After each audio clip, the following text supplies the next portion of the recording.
ஜெயகாந்தன் சிறுகதைகள். குருபீடம். அவன் தெருவில் நடந்தபோது வீதியே நாற்றமடித்தது. அவன் பிச்சைக்காகவோ அல்லது வேடிக்கை பார்ப்பதற்காகவோ சந்தை திடலில் திரிந்து கொண்டிருந்த போது அவனை பார்த்த மாத்திரத்தில் எல்லோருமே அருவருத்து விரட்டினார்கள். அவனை விரட்டுவதற்காகவே சில பேர் ஏதோ பாவ காரியத்தை செய்கிற மாதிரி அவனுக்கு பிச்சையிட்டார்கள். அவன் ஜெயிலில் இருந்து வந்திருப்பதாக சில பேர் பேசிக்கொண்டார்கள். அவன் பைத்தியக்கார ஆஸ்பத்திரியிலிருந்து வெளியேற்றப்பட்டவன் என்றும் சிலர் சொன்னார்கள்.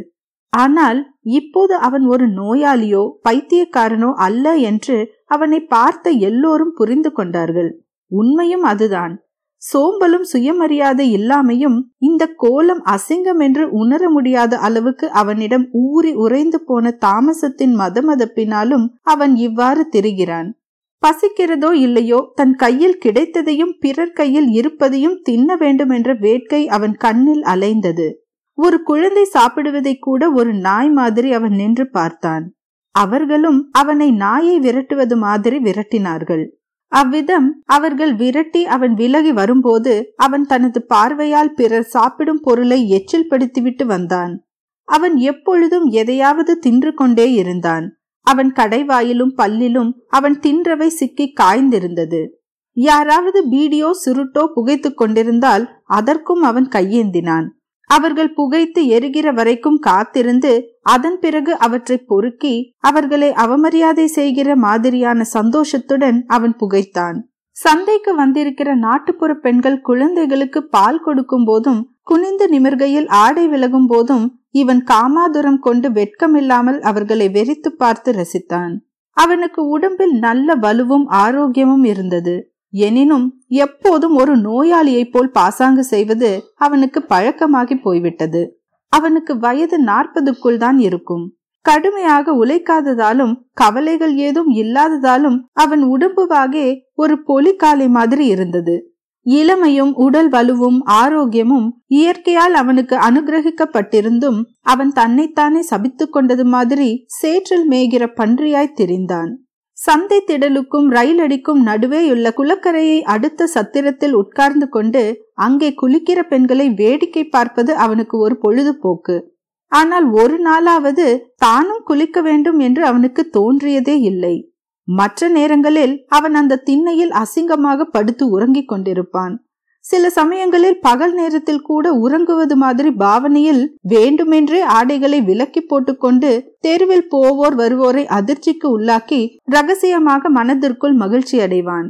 2 தினங்களுக்கு முன்பு லேசாக மழை பெய்து கொண்டிருந்த இரவில் ஒரு பிச்சைக்காரி அந்த சத்திரத்து திண்ணையில் வந்து படுக்க அவளுக்கு ஏதேதோ ஆசை காட்டி கடைசியில் அவளை இவன் வலியச் சென்று சல்லாபித்தான். அதன் பிறகு இவனை பழிவாங்கிவிட்ட மகிழ்ச்சியில் தனது குறைப்பட்டு போன விரல்களை காட்டி தான் ஒரு நோயாளி என்று அவள் சிரித்தாள். அதற்கு அருவருப்பு கொள்கிற உணர்ச்சி கூட இல்லாமல் அவன் மழுங்கி போயிருந்தான். எனவே அவள் இவனுக்கு பயந்து கொண்டு 2 நாட்களாக இந்த பக்கம் திரும்பவே இல்லை. இவன் அவளை தேடிக்கொண்டு நேற்று இரவெல்லாம் சினிமா கொட்டகை அருகேயும் கடை தெருவிலும் சந்தைப்பேட்டையிலும் ஊரின் தெருக்களிலும் கார்த்திகை மாதத்து நாய் மாதிரி அலைந்தான். மனித உருக்கொண்டும் அவனிடம் உறைந்து போன தாமச தன்மையினால் சோம்பலை சுகமென்று சுமந்து கொள்கிற புத்தியின் மந்தத்தினால் அருவருக்கத்தக்க ஒரு புலை நாய் மாதிரி அவன் இங்கு அலைந்து கொண்டிருக்கிறான். வயிற்று பசி உடற்பசி என்கிற விகாரங்களிலும் உபாதைகளிலும் சிக்குண்டு அலைகிற நேரம் தவிர பிற பொழுதுகளில் அந்த சத்திரத்து திண்ணையில் அவன் தூங்கிக் கொண்டே இருப்பான். காலை நேரம் விடியற்காலை நேரம் அல்ல.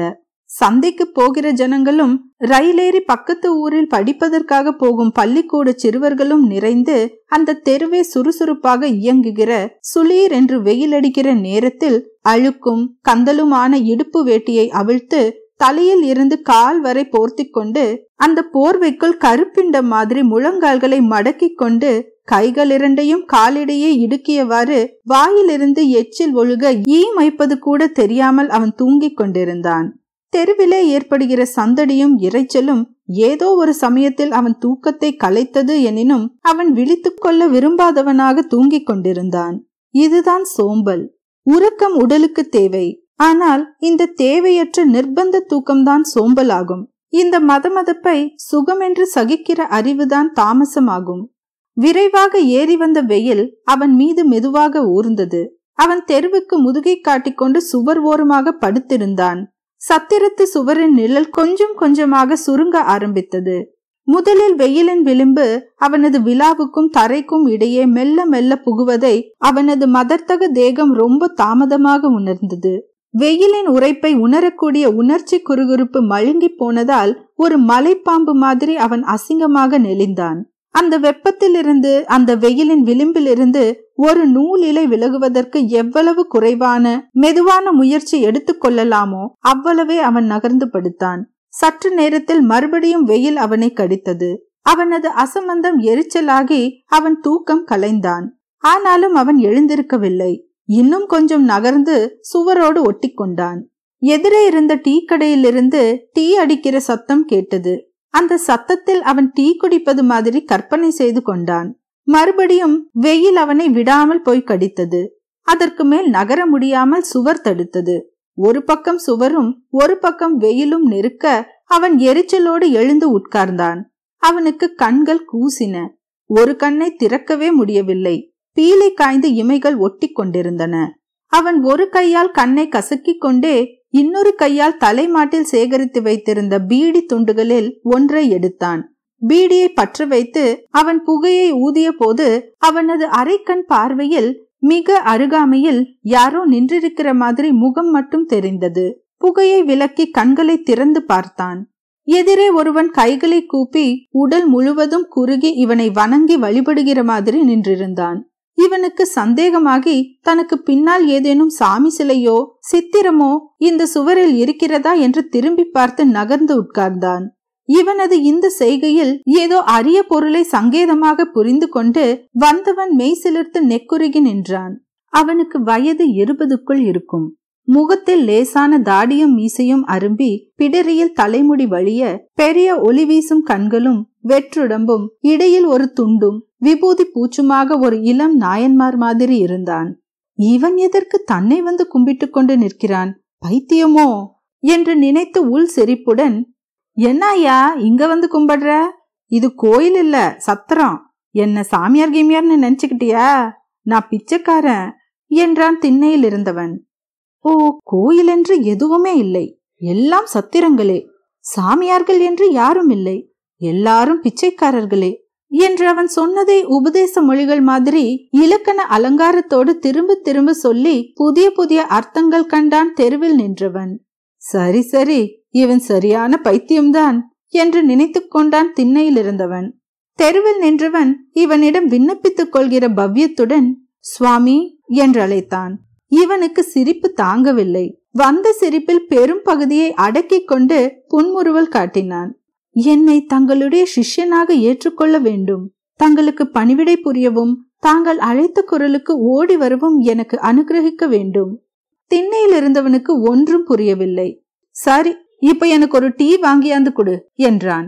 அந்த கட்டளையில் அவன் தன்னை சீடனாக ஏற்றுக்கொண்டு விட்டான் என்று புரிந்து கொண்ட மகிழ்ச்சியுடன் இடுப்பு துண்டிலிருந்து சில்லறையை அவிழ்த்து கொண்டு ஓடினான் வந்தவன். அவன் கையில் இருந்த காசை பார்வையால் அளந்த குரு ஓடுகின்ற அவனை கைத்தட்டி கூப்பிட்டு, அப்படியே பீடியும் வாங்கியா என்று குரல் கொடுத்தான். அவன் டீ கடைக்குள் சென்று பார்வைக்கு மறைந்ததும் இவன் வந்து சீடனாக வாய்த்த அதிர்ஷ்டத்தை எண்ணி பெரும் குரலில் சிரித்தான் குரு. சரியான பயல் கிடைத்திருக்கிறான். இவன் மயக்கம் தெரியாதபடி பாத்துக்கணும். திண்ணையை விட்டு இறங்காமலே சுகமா இங்கேயே இருக்கலாம். பிச்சைக்கு இனிமே நாம அலைய வேணாம். அதான் சிஷ்யம் இருக்கானே, கொண்டாடானா கொண்டு வரான். முடிஞ்சா சம்பாரிச்சு கொடுப்பான், இல்லாட்டி பிச்சை எடுத்துக்கின்னு வரான். என்ன அதிர்ஷ்டம் வந்து நமக்கு அடிச்சிருக்கு என்று மகிழ்ந்தான் குரு. சற்று நேரத்தில் சீடன் டீயும் பீடியும் வாங்கி வந்து நிவேதனம் மாதிரி 2 கைகளிலும் ஏந்தி கொண்டு குருவின் எதிரே நின்றான். குரு அவனை பார்த்து பொய்யாக சிரித்தான். அவன் கையில் இருந்த டீயையும் பீடியையும் தனக்கு சொந்தமான ஒன்று, இதனை யாசிக்க தேவையில்லை என்கின்ற உரிமை உணர்ச்சியோடு முதன்முறையாக பார்த்தான். அதனை வாங்கிக் கொள்வதிலே அவன் அவசரம் காட்டாமல் இருந்தான். தான் சீடனை ஏமாற்றுவதாக எண்ணிக்கொண்டு சாமர்த்தியமாக நடந்து கொள்வதற்காக அவன் பீடிகையாக சொன்னான். என்ன நீ கண்டுபிடிச்சிட்ட, நீ உண்மையான சிஷ்யன்தான். என்ன நீ இன்னைக்குதான் கண்டுபிடிச்ச. ஆனா நான் உன்னை ரொம்ப நாளா பாத்துக்கினே இருக்கேன். நான் உன்னை கொஞ்சம் கேள்விங்கெல்லாம் கேட்பேன், அதுக்கெல்லாம் நீ பதில் சொல்லணும். அதுக்கோசரம் எனக்கு ஒன்னும் தெரியாதுன்னு நினைச்சுக்காதே. எனக்கு எல்லாம் தெரியும். தெரிஞ்சாலும் சிலதெல்லாம் கேட்டுதான் தெரிஞ்சுக்கணும்.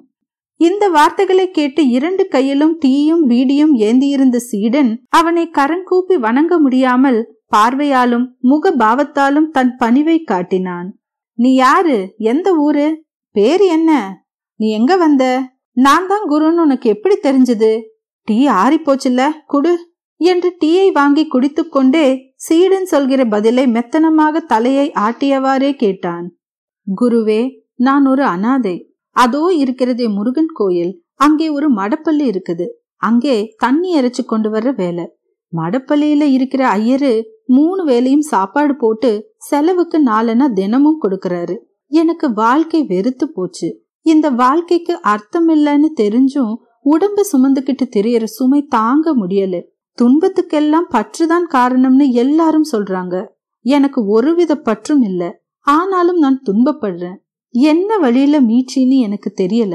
நேத்து என் கனவுல நீங்க பிரசன்னமாகி இந்த சத்திரம்தான் குருப்பிடம், அங்கே வான்னு எனக்கு கட்டளை இட்டீங்க. குருவே, நீங்க இதெல்லாம் கேட்கறதுனால சொல்றேன். தாங்கள் அறியாததா, விடியற்காலையில இருந்து சன்னிதானத்துல காத்துக்கிட்டு இருந்தேன். என் பாக்கியம் தங்கள் கடாட்சம் கிட்டியது. என்று மீசையை நெருடிக்கொண்டே அவன் கூறுவதை கேட்ட குரு காலியான டம்ளரை அவனிடம் நீட்டினான். சீடன் டீக்கடையில் காலி டம்ளரை கொடுக்க போனான். கடவுள் இந்த பயலை நன்றாக சோதிக்கிறார் என்று நினைத்து அவனுக்காக அனுதாபப்பட்டு சிரித்தான் குரு. அதனால் நமக்கென்ன, நமக்கு ஒரு சிஷ்யன் கிடைத்திருக்கிறான் என்று திருப்திப்பட்டு கொண்டான். சீடன் வந்த பிறகு அவன் பெயரை கேட்டான் குரு. அவன் பதில் சொல்வதற்குள் தனக்கு தெரிந்த பல பெயர்களை கற்பனை செய்த குரு திடீரென சிரித்தான். அவன் கூறுமுன் அவனது பெயரை தான் சொல்ல முடிந்தால் அந்த நாடகத்தில் அது எவ்வளவு அற்புதமான லீலையாக அமையும் என்று நினைத்தே அவன் சிரித்தான். அந்த சிரிப்பினால் சீடன் பதில் சொல்ல சற்று தயங்கி நின்றான். அப்போது குரு சொன்னான், பேரு என்னன்னு ஒரு கேள்வி கேட்டா ஒவ்வொருத்தனும் ஒவ்வொரு பதில் சொல்றான் பாத்தியா?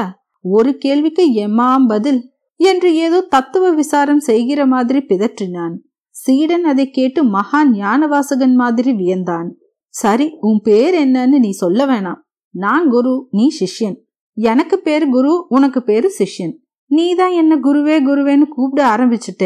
நானும் உன்னை சிஷ்யா சிஷ்யான்னு கூப்பிடுறேன். என்ன, சரிதானா என்று பேசிக்கொண்டே இருந்தான் குரு. எல்லாமே ஒரு பெயர் தானா என்று அந்த பேச்சிலும் எதையோ புரிந்து கொண்ட சீடனின் விழிகள் பலபலத்தன. நான் என்ன இப்படியெல்லாம் பேசுகிறேன் என்று குரு தன்னையே எண்ணி திடீரென வியந்தான். இப்படியே அவர்கள் பேசிக் கொண்டிருந்தனர். மத்தியானமும் இரவும் அந்த சீடன் மடப்பள்ளியிலிருந்து தனக்கு கிடைக்கிற புளியோதரை, சர்க்கரை பொங்கல் ஆகியவற்றை பயபக்தியுடனும் அன்போடும் கொண்டு வந்து இந்த குருவுக்கு படைத்தான். அவ்வளவு ருசியும் மனமும் புனிதமும் அன்பும் உபசரணையும் உடைய அமிர்தத்தை அவன் ஜென்மத்தில் ருசி பார்த்ததில்லை. ஆவல் மிகுதியினால் தனது நடிப்பை கூட மறந்து அவற்றை அள்ளி அள்ளி அவன் உண்பதை அன்பு கனிய பார்த்து கொண்டிருந்தான் சீடன். குருவுக்கு எதனாலோ கண்கள் கலங்கின.